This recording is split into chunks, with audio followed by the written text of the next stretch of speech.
جہاں سید الشہداء حضرت امیر حمزہ رضی اللہ تعالیٰ عنہ شہید ہوں، حضرت مصعب بن عمیر رضی اللہ تعالیٰ عنہ اور باقی صحابہ کرام، ہم لاکھوں کروڑوں سلام بھیجتے ہیں ان صحابہ کرام پر جو حضور سرکار دو عالم صلی اللہ علیہ وسلم کے ساتھ نکلتے تھے، شہید ہوئے، جانوں کے نذرانے پیش کیے، اپنے مال نچھاور کر دیے۔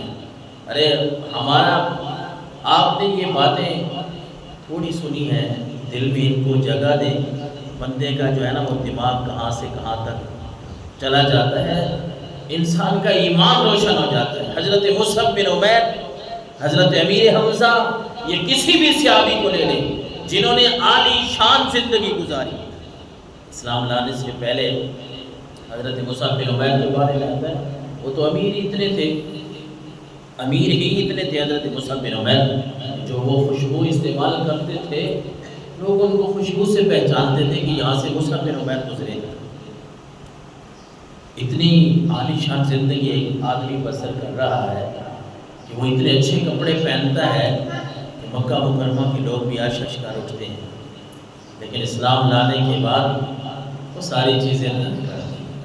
پھر اللہ اور اس کے رسول کے غلام بن گئے، رسالت باب صلی اللہ علیہ وسلم کے قدموں میں جب آئے، پھر عرض کیا اللہ کے رسول وہ ساری باتیں وہ ٹھیک ہیں، وہ عالی شان زندگی وہ اپنی جگہ پہ ہے، لیکن جس نوکری کا مزہ آپ کے قدموں میں ہے وہ ہمیں دنیا میں کہیں نہیں مل رہا۔ پھر ساری باتیں چھوڑ دی، پھر وہی مصعب بن عمیر ہے، پھر وہی حضرت امیر حمزہ جن کے بارے میں آپ نے سنا، حضرت امیر حمزہ کے بارے میں آتا ہے، حضرت مصعب بن عمیر کے بارے میں روایات میں باتیں ملتی ہیں نا، پھر یہی لوگ ہیں جب شہید ہو جاتے ہیں تو پھر کفن ہی اتنا ملتا ہے کہ سر ڈھانپا جاتا ہے تو پھر پاؤں ننگے ہو جاتے ہیں، پاؤں کے اوپر کپڑا اگر جوڑا جاتا ہے تو پھر سر کے اوپر کپڑا نہیں رہتا۔ اے اللہ اکبر، کن الفاظ سے اس واقعے کو بیان کرے، انسان کا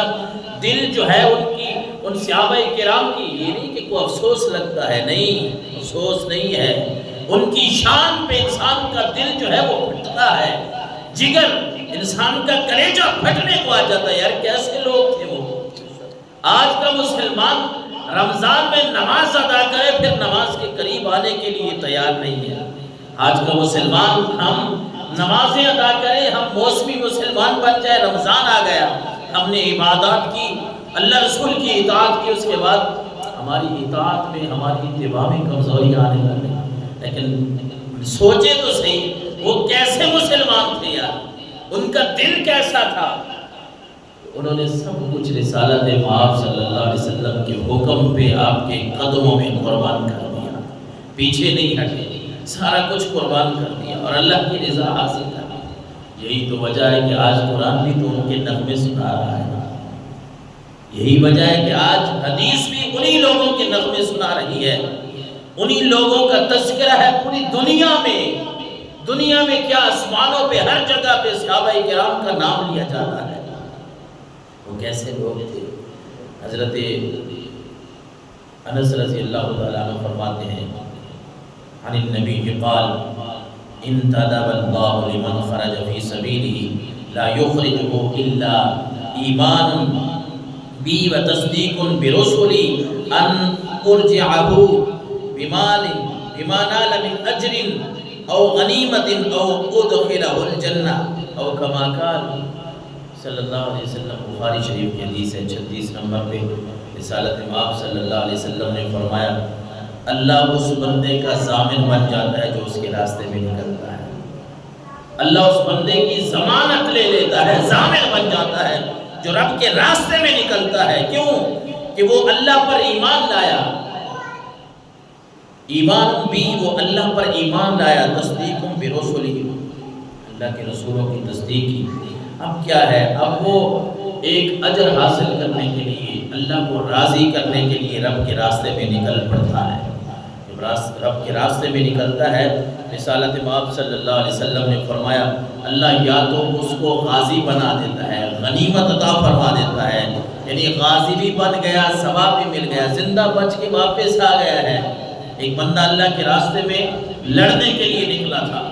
اللہ نے اس کو زندگی دی، وہ غزوہ وہ جنگ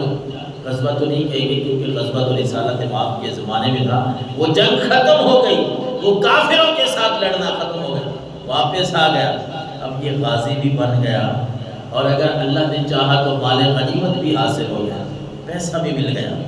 اور اللہ کے نبی صلی اللہ علیہ وسلم نے فرمایا او ادخلہ الجنہ، یا پھر یہ ہوتا ہے کہ بندہ شہید ہو گیا تو اللہ اس کو جنت میں داخلہ نصیب فرما دے۔